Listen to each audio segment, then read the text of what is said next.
एक बड़ी खबर जनपद देवरिया से हमारे जिला संवाददाता प्रमोद गुप्ता की रिपोर्ट। योगी आदित्यनाथ का देवरिया दौरा।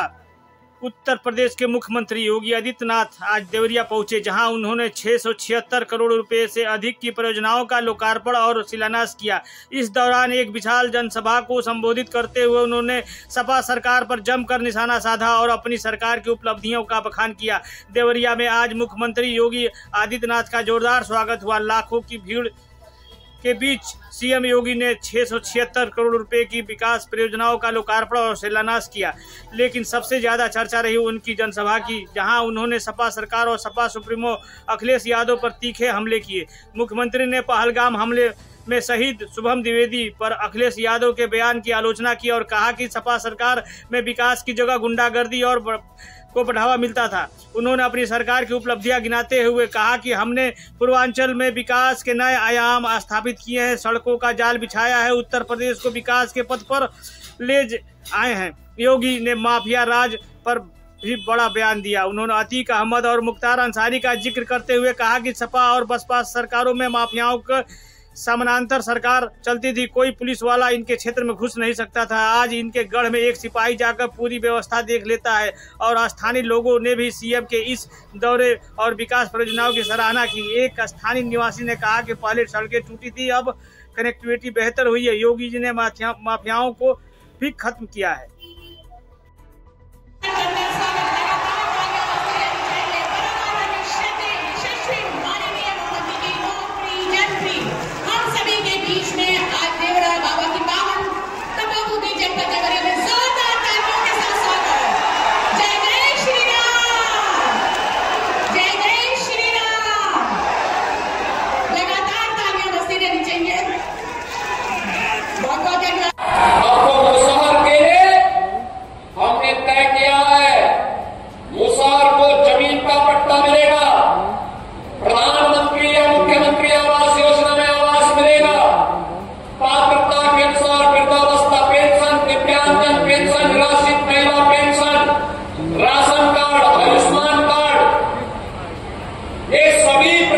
सुविधाओं से उन्हें आच्छादित करने के लिए कार्य ये अंतिम चरणों में चल रहा है।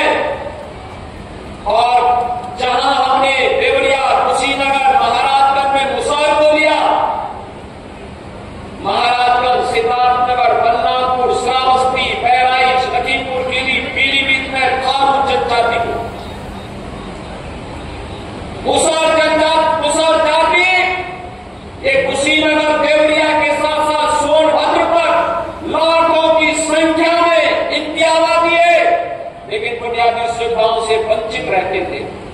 आज इन्हें पूरी तरह सिचुएशन के लक्ष्य को प्राप्त करने की दिशा में सरकार आगे बढ़ चुकी है।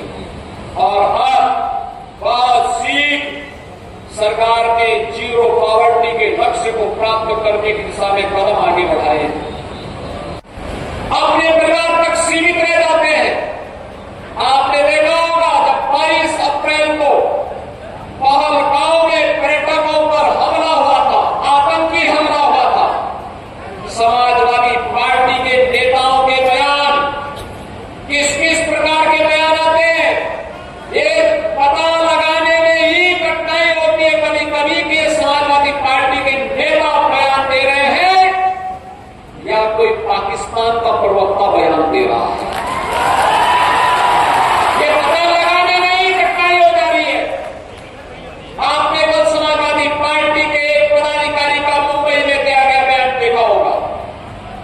इससे पहले कानपुर का एक नौजवान अपने परिवार के साथ गया था पहलगाम, स्वर्गीय शुभम द्विवेदी की निर्मम हत्या कर दी गई। जब पत्रकारों ने समाजवादी पार्टी के अध्यक्ष से पूछा कि आप समाजवादी पार्टी आप वहां क्यों नहीं गए, तो उन्होंने कहा कि हमारी पार्टी का थोड़े था। कितना दुर्भाग्यपूर्ण और शर्मनाक बयान है। बहनों और भाइयों, देश की संवेदना होनी चाहिए अपने नागरिकों का। पूरा देश पार्टी लाइन से ऊपर उठ करके एक साथ इस घटना की निंदा कर रहा है और समाजवादी पार्टी के लोग इस प्रकार का दुर्भाग्यपूर्ण बयान देते हैं, इस प्रकार का दुर्भाग्यपूर्ण बयान देते हैं।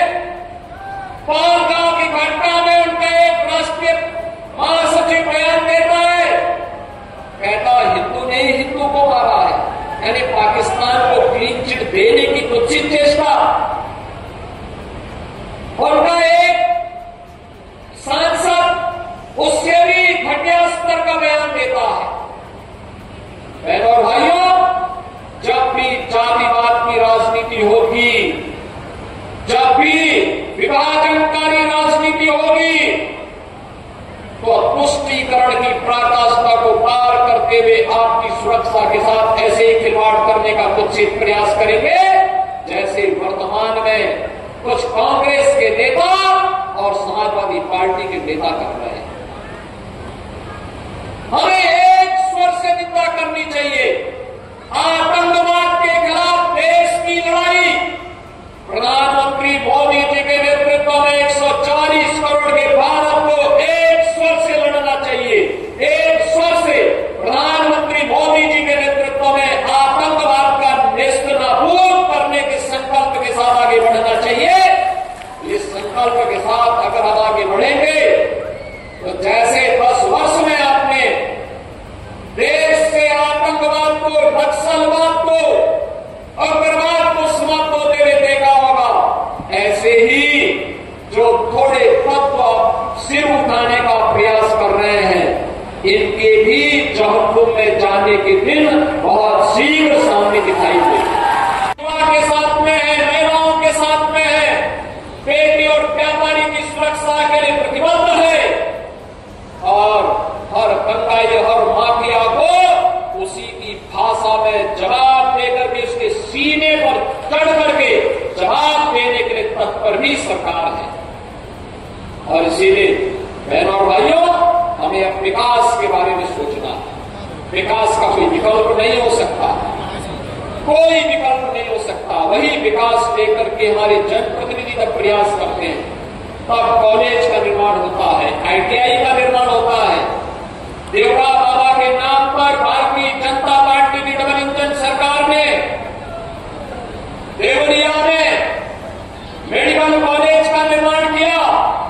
मेडिकल कॉलेज में आज नर्सिंग कॉलेज के भी निर्माण के कार्य को आज वहां प्रारंभ किया जा रहा है।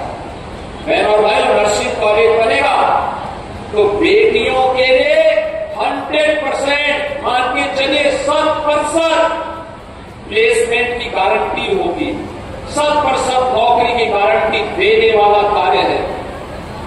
जिन बेटियों को गोरखपुर, लखनऊ, दिल्ली या अन्य बड़े महानगरों में नर्सिंग की पढ़ाई के